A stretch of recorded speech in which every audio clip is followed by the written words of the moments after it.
అని చెప్పి యాజిటేషన్ కార్యక్రమం ప్లాన్ చేస్తా ఉన్నాం. ఇందులో భాగంగానే ఈ నర్సీపట్నానికి సంబంధించి సీనియర్ నాయకుడిగా ఉన్న ఒక ఎమ్మెల్యే, స్పీకర్ పదవిలో ఉన్న ఈ ఎమ్మెల్యే కూడా చంద్రబాబు నాయుడు గారి మాదిరిగానే తప్పుడు మాటలు మాట్లాడుతూ అబద్ధాలు చెబుతూ తాను కూడా చంద్రబాబు నాయుడు గారి కన్నా 4 ఆకులు తక్కువేమి కాదు అని చెప్పి రుజువు చేసుకుంటా ఉన్నాడు. ఇదే పెద్ద మనిషి చంద్రబాబు నాయుడు గారు ఇదే నర్సీపట్నం స్పీకర్ గారికి చెప్తా ఉన్నాను, అబద్ధాలు చెప్పడం, మోసం చేయడం ఎంత మటుకు ధర్మం అని చెప్పి అడుగుతా ఉన్నాం. ఈ మెడికల్ కాలేజీకి జీవో లేదని అడుగుతారా? ఇదిగో జీవో నెంబర్ 204, జీవో నెంబర్ 204. మరి జీవో లేదు అని చెప్పినందుకు స్పీకర్ పదవిలో ఉండి అబద్ధాలు చెప్పినందుకు నీ పదవికి నువ్వు అర్హుడివా అని చెప్పి ఆలోచన చేసుకోమని చెప్పి చెప్తా ఉన్నా. ఇదే స్పీకర్ కు తప్పుడు మాటలు చెప్తూ ప్రజలను తప్పుడు దోవ పట్టించే కార్యక్రమంలో చంద్రబాబు నాయుడు గారితో పాటు చేతులు కలిపినందుకు స్పీకర్ కూడా తల దించుకోవాలి అని చెప్పి చెప్తా ఉన్నా. ఇదే పెద్ద మనిషి చంద్రబాబు నాయుడు గారు తాను అధికారంలోకి వచ్చినాడు 2024 అధికారంలోకి జూన్లో వస్తే సెప్టెంబర్ నాటికల్లా సెప్టెంబర్ 3న చంద్రబాబు నాయుడు గారు మెమో డిక్లేర్ చేశాడు, ఒక మెమో ఇష్యూ చేశాడు. మొత్తం 17 మెడికల్ కాలేజీల్లో కన్స్ట్రక్షన్ ఆపమని చెప్పి ఏకంగా చంద్రబాబు నాయుడు గారు మెమో ఈ మాదిరిగా రిలీజ్ చేసి మొత్తం 17 మెడికల్ కాలేజీలు చంద్రబాబు నాయుడు గారు ముఖ్యమంత్రి అయినప్పటి నుంచి ఇదే పరిస్థితులు వదిలేసిన పరిస్థితుల్లో ఈ కాలేజీలు, ఈ టీచింగ్ హాస్పిటల్లు అన్ని కూడా కనిపిస్తా ఉన్నాయి. వీళ్ళకు ఫండింగ్ లేదు అని అంటాడు. అయ్యా చంద్రబాబు నాయుడు గారు, అయ్యా స్పీకర్ గారు, ఇక్కడ నుంచి ప్రాతినిధ్యం వహిస్తా ఉన్న ఎమ్మెల్యే స్పీకర్ గారికి కూడా చెప్తా ఉన్నా, ఫండింగ్ లేదని మీరు చెప్తా ఉన్నారు. నాబార్డ్ ఫండ్స్ అప్పట్లోనే ఈ ప్రాజెక్టులకు టైఅప్ చేశాం. నాబార్డ్ ఫండ్సే కాకుండా స్పెషల్ సెంట్రల్ గవర్నమెంట్ నుంచి special assistance for infrastructure projects కూడా తీసుకొని వచ్చి ఈ మెడికల్ కాలేజీలన్నీ కూడా special assistance for infrastructure projects కేటగిరీలో ఈ ప్రాజెక్టులను కూడా పెట్టడం జరిగింది. దాని అర్థం మరో 50 ఏళ్ల పాటు వడ్డీ లేకుండా వాళ్ళు ఇచ్చే రుణాలకు ఈ ప్రాజెక్టులన్నీ కూడా శాంక్షన్ అవుతాయి. మరి central government sponsored assistance schemes లో ఈ ప్రాజెక్టు వస్తూ ఉన్నప్పుడు నాబార్డు కింద ఈ ప్రాజెక్టులన్నీ లోన్లు కూడా శాంక్షన్ అయి ఉన్నప్పుడు అవసరం ఉన్న పరిస్థితులు ఉన్నప్పుడు సంవత్సరానికి 1000 కోట్ల రూపాయలు ఖర్చు చేయలేరా అని అడుగుతా ఉన్నాను. దీనికోసం కూడా అబద్ధాలు చెప్పే కార్యక్రమాలు చేస్తూ నిశ్చితంగా చంద్రబాబు నాయుడు గారు వ్యవహరిస్తున్న తీరును చంద్రబాబు నాయుడు గారు సిగ్గుతో తల వంచుకోవాలి అని చెప్పి ఈ సందర్భంగా చంద్రబాబు నాయుడు గారిని గట్టిగా నిలదీస్తూ చంద్రబాబు నాయుడు గారిని గట్టిగా ప్రశ్నిస్తున్నాం.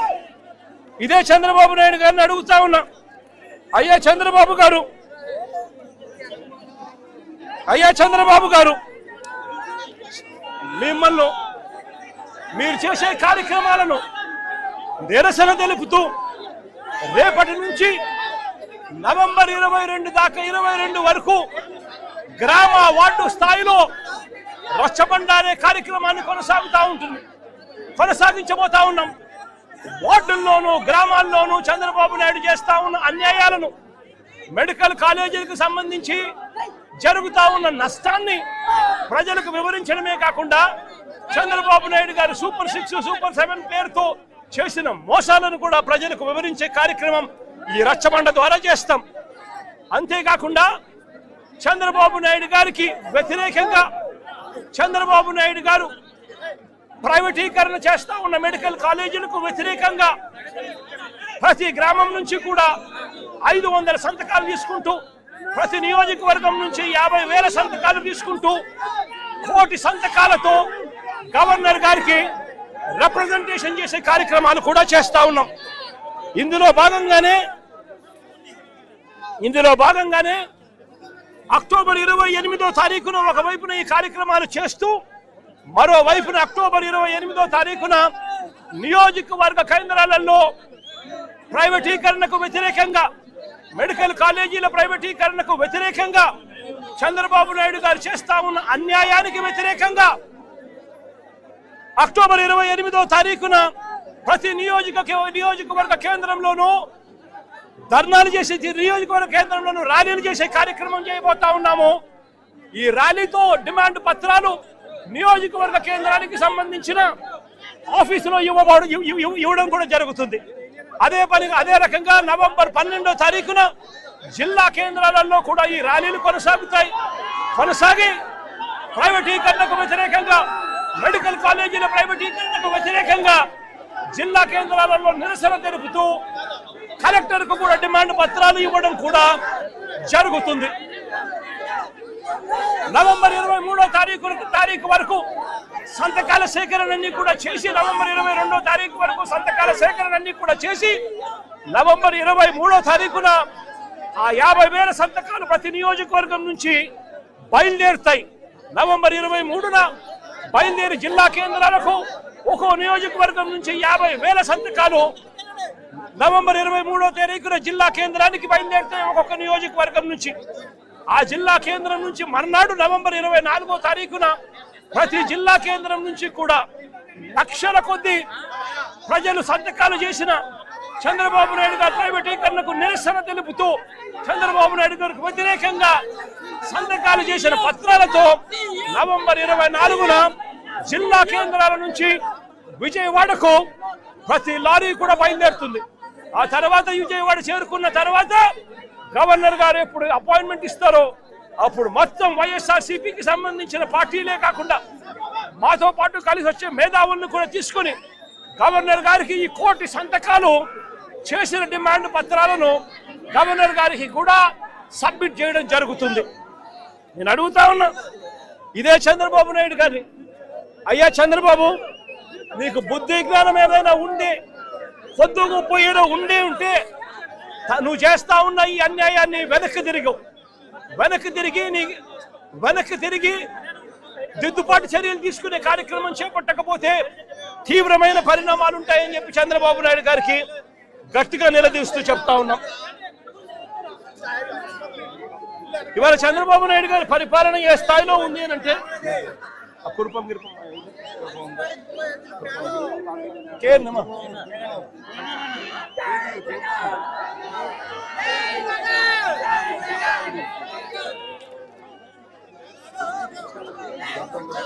చంద్రబాబు నాయుడు గారి పరిపాలన కొంచెం పక్క జరగాలమ్మా, ఇట్లా పక్క జరగాలి కదా, కొంచెం కోఆపరేట్ చేయాలి కదా, కోఆపరేట్ చేయాలి. కూర్చోండి అలా కూర్చోమ్మా, చేస్తారు కూర్చోమ్మా. చంద్రబాబు నాయుడు గారి పరిపాలన ఎంత దారుణంగా ఉంది అని అంటే ఇదే చంద్రబాబు నాయుడు గారిని ప్రశ్నిస్తా ఉన్నాం. ఇదే కురుపంలో చంద్రబాబు నాయుడు గారి పరిపాలన వల్ల నష్టపోయిన పరిస్థితులు ఏ స్థాయిలో ఉన్నాయి అని అంటే పక్కనే కురుపం, ఇక్కడే కదా పార్వతీపురం మెడికల్ కాలేజ్ కన్నా పూర్తయిపోయిందంటే ఈ రోజు కురుపంలో జరిగిన ఘటనకు వెంటనే వైద్యం అందిండేది. ఈ రోజు కురుపంలో వైద్యం అందక 611 మంది కురుపం ట్రైబల్ రెసిడెన్షియల్ స్కూల్లో చదువుతా ఉన్న వాళ్ళు వైద్యం అందక ఏకంగా 2 పిల్లలు చనిపోయిన పరిస్థితులు కనిపిస్తా ఉన్నాయి.